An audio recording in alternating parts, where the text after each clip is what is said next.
Seed. आज हम class 10th geography chapter 5 का टॉपिक 10 पढ़ेंगे, दैट इज एनर्जी रिसोर्सेज।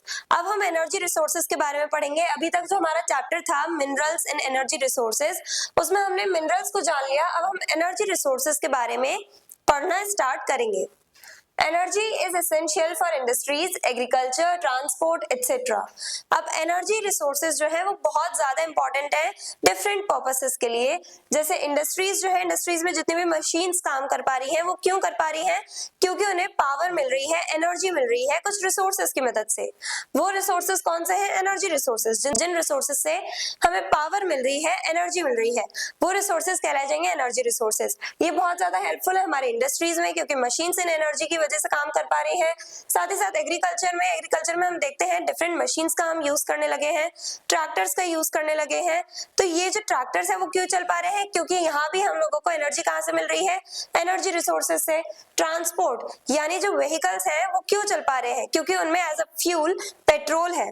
तो पेट्रोल डीजल इनकी वजह से जो हमारे व्हीकल्स हैं वो चल पाते हैं। और ये जो पेट्रोल और डीजल है ये हमारी कार को, हमारे व्हीकल्स को पावर दे रहे हैं, एनर्जी दे रहे हैं। ये सारे रिसोर्सेज क्या कहलाए जाएंगे? Energy resources. और बहुत ज्यादा इंपॉर्टेंट भी है।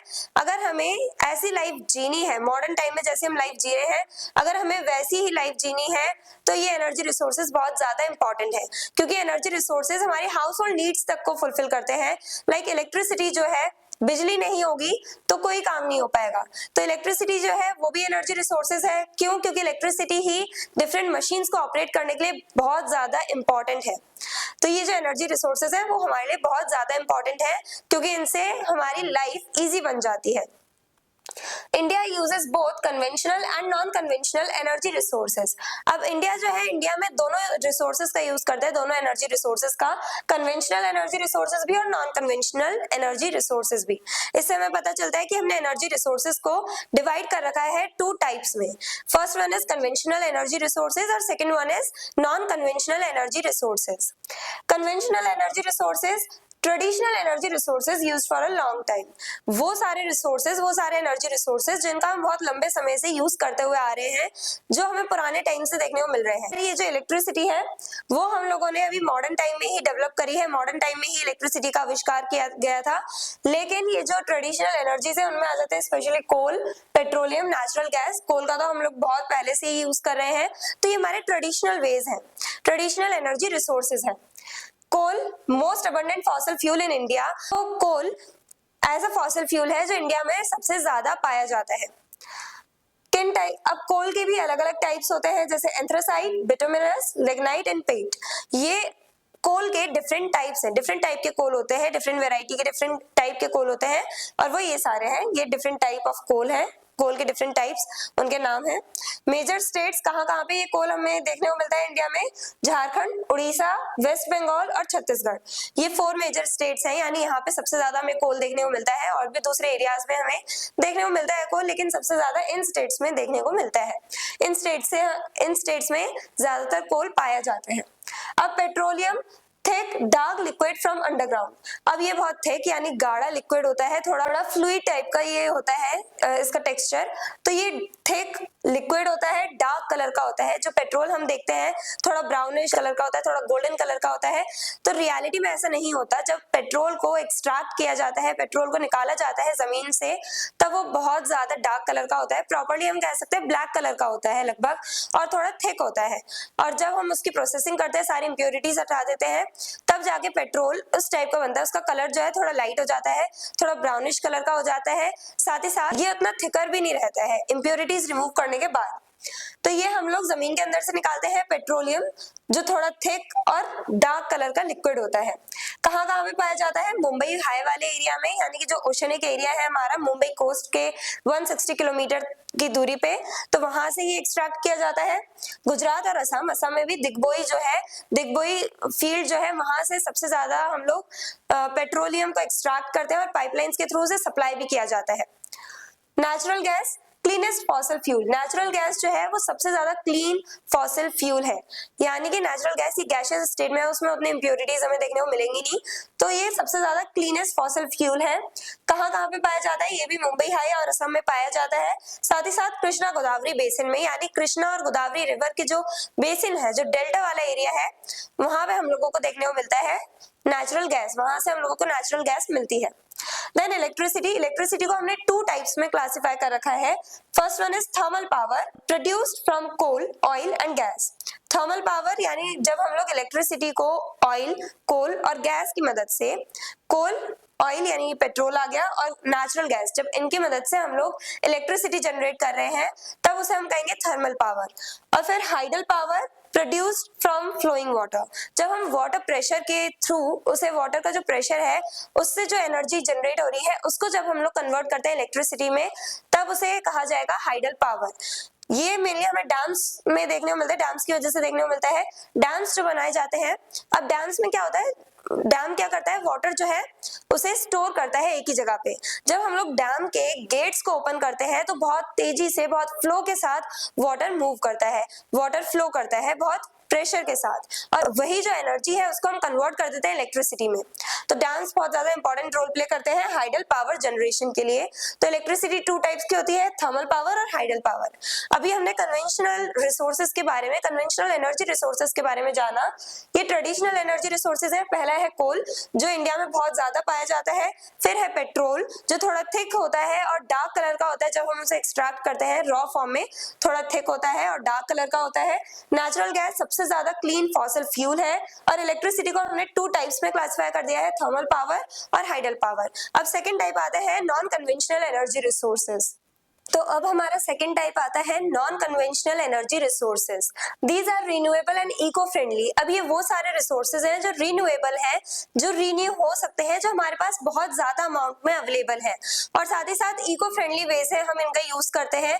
हम जमीन को नुकसान नहीं पहुंचा रहे। जैसे मिनरल्स को एक्सट्रैक्ट करने के लिए हम क्या करते हैं, लैंड को डिग्रेड करते हैं, सॉइल इरोड करते हैं, सॉइल इरोजन देखने को मिलता है, लैंड डिग्रेडेशन देखने को मिलता है। लेकिन ये जो रिसोर्सेज है इनका यूज हम इको फ्रेंडली वे में कर रहे हैं, क्योंकि इन्हें हमें जमीन में से एक्सट्रैक्ट नहीं करना है। ये वैसे ही हमारे आसपास अवेलेबल है, ये रिसोर्सेज जमीन में दफन नहीं है। तो सबसे पहले आती है solar energy, use of solar panels. अब सोलर एनर्जी जो है इसका यूज हम कैसे करते हैं, जो सन से आ रही जो लाइट है उस सनलाइट को हम लोग कन्वर्ट कर देते हैं एनर्जी में।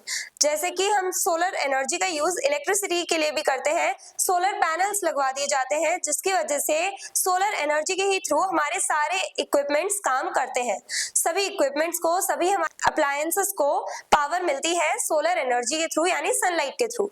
तो इंडिया में तो बहुत ज्यादा अमाउंट में सनलाइट देखने को मिलती है, बहुत ज्यादा ही गर्मी रहती है इंडिया में, हमें पता है गर्मियों के टाइम पे तो और ज्यादा सनलाइट हमें देखने को मिलती है। तो इंडिया में सोलर एनर्जी भरपूर अमाउंट में है, स्पेशली राजस्थान और गुजरात वाले एरिया में। Good for remote areas. अब जहाँ पे, जिन एरियाज में हम लोग इलेक्ट्रिसिटी नहीं पहुंचा पा रहे हैं, उन एरियाज के लिए बेटर है कि वहां पे सोलर एनर्जी का ही यूज किया जाए इलेक्ट्रिसिटी जनरेट करने के लिए।